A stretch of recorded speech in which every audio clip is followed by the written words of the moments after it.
ase akutipa metoni vandu tanu ando tulala kai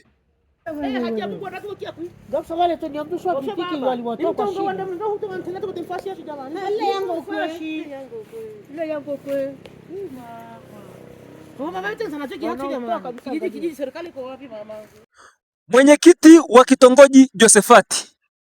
shimo hili hujaliona? Diwani Longela, shimo hili halijaonekana? Hili ni shimo ambalo lipo barabarani kabisa ama pembeni kidogo ya barabara. Watu wanaotoka Useri kuelekea zahanati ya Kimanyatu au wanaotoka kwenye zahanati ya Kimanyatu kuelekea Useri, wakipita bila kujua ama bila tahadhari, wanaweza wakapata madhara makubwa, kwa sababu shimo hili lina zaidi ya futi 25 ama 30 bila kukosea, kwa urefu ambao liko nao. Shimo hili lipo pembeni ya barabara. Kwa mfano unavyoona hapa, mtu akija hapa anaweza kujua yuko sahihi na bado yuko barabarani, lakini akifika tu mbele kidogo, hata afunge breki hawezi kusimama, kwa sababu shimo limejificha, lakini lipo limepita katikati ya barabara.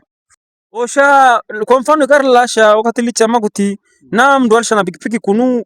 wete wakika kwamba edime itaundusha ha barabara ni bila itonya kunu rume hita kuine lasma imuke waba metone bantu tano herumeni hakuti alafu veluka kuibenda na kunuseri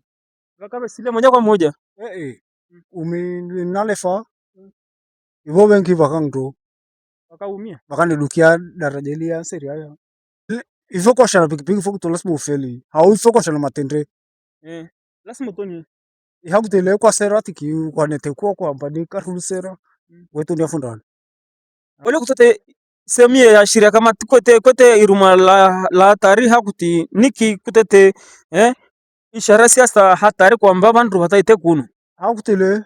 ni uongozi yo wale wafataliwa uongozi ndio utamefanya shughuli hiyo kwa hiyo rendo chobe cha pesa uongozi wao kama tiba mfanya shughuli hiyo baki wewe uliva tashe kiremba mtu ashefasha baluku ngekundele habari idukia kunu ubetu marumeni ambako iruma lili katikati ya barabara ya ubetu iendra bistari ya Kimanyatu ini ni shirima jayara